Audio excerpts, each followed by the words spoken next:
mobilisation mawɗo ko président Ousmane Sonko noon ko caravane o ko huɗiɓe yaade seeɗa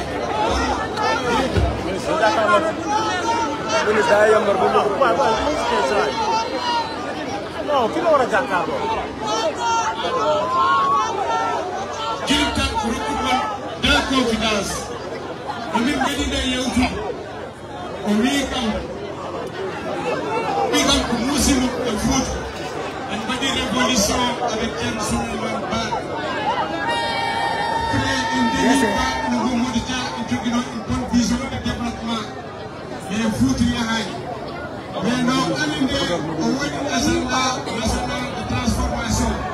sa ƴeewi vision Thierno Souleymane Ba sur la bonne gouvernance a ƴeewi la vision de Mamadou Dia sur le développement de Fouta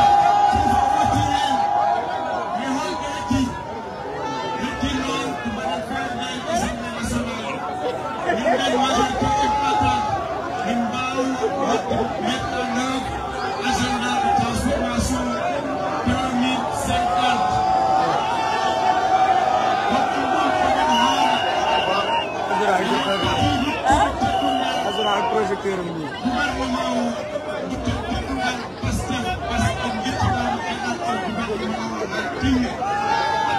Premier mi-temps, nous avons birouille.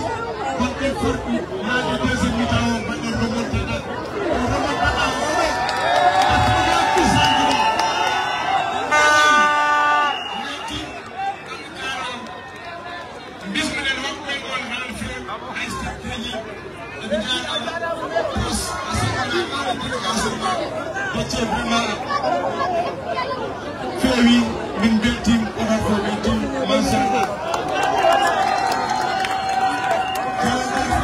Oh oui, Foutankoɓe beltima, Fouta weltima président Ousmane Sonko hari Fouta.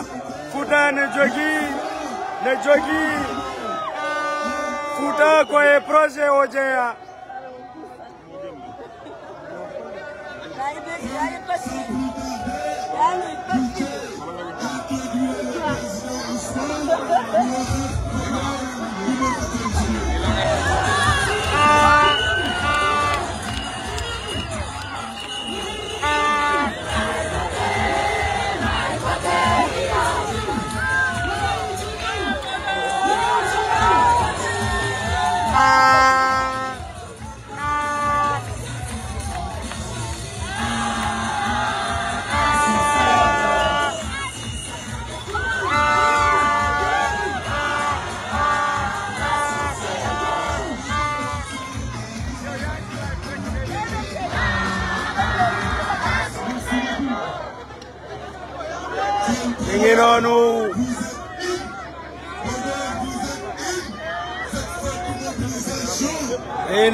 Ministre Ibrahima Sy o wi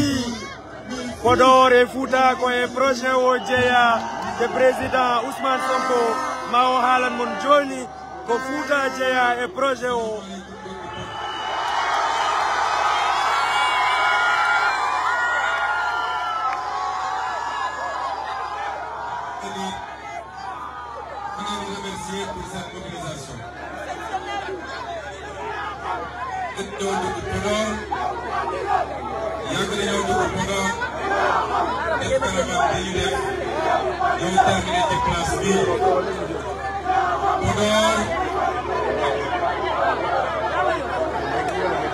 Podor 2017 élection législative defe naa gën saa gudd amuñu woon lu mat 2% de vote. Podor 2019 ñu am 17 virgule quelque chose % de voix. Podor 2024 yéen yóbbu ñu 45%.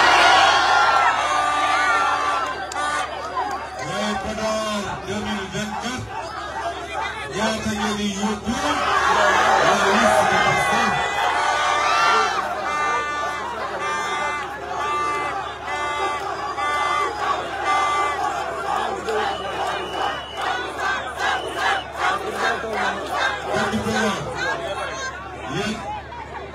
yéen da ngeen ñu amal nag ndax ak bu ne su ñuy def caravane yi Podor mooy ëpp lu muy jël temps suba ba léegi jaar nañu commune yu bëri route nationale la ñu taxaw ñi ñu génn fekk ñu fa ñoom quelques kàddu dem suñu yoon yéen nag dugal ngeen ñu di def caravane bu am solo daal di teer si fii loolu nag bor bu ngeen ñu amee nag ngeen war ñu koo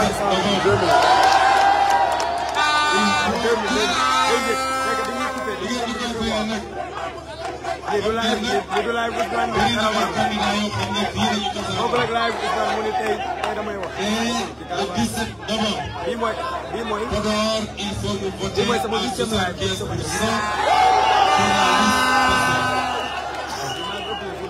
su ma waxee nag évolution suñu score fii à Podor mënu ma ñàkk rendre hommage aux pionniers et parmi ces pionniers là kenn koo xam ne ñëpp xam nañu jàmbaarteem ci fii li ñu taxawalee parti bi à Podor ci jamono yi mu métti woon muy la doyen Seydou Ndiaye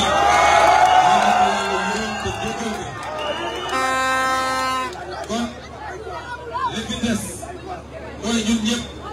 dañu war a rendre hommage au doyen Seydou Ndiaye ndax sooy wax fit wax jom wax fulla da ngay wax doyen Seydou Ndiaye waaye loolu mooy Pastef kon tey am na ñu fi bay ñoo xam ne ñoom it kenn demul ñu des ci liggéey bi loolu ba ci seen candidat bii di Ismaïla Wade nga xam ne mën naa nekk kii ci parti membre fondateur s'il y a quelqu'un qui mérite d'entrer à l'Assemblée nationale c'est bien Ismaïla Wade et je peux vous dire qu'il va à l'Assemblée nationale défendre Podor inch'Allah kon lan moo ci des mooy continuer la mobilisation continuer les 10 derniers jours ci la ñuy gagner élection mën nga démarrer campagne dans d'excellentes conditions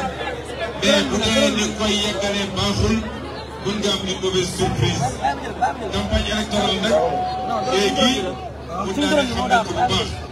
bii mooy 6e campagne électorale en 6 ans ou 7 ans kon xam nañ ko kenn gënuñoo mën campagne électorale kenn dàqalu campagne électorale yàlla may mooy cette formidable jeunesse boo xam ne lu mu jàpp rek mu sotti bu demee toll le 24 mars 2024 kon toll juin deuxième mi-temps mooy turam bi dafa daal en cette heure-ci le dimanche 17 bu ñuy compter rek les départements qui ont réussi les plus grandes performances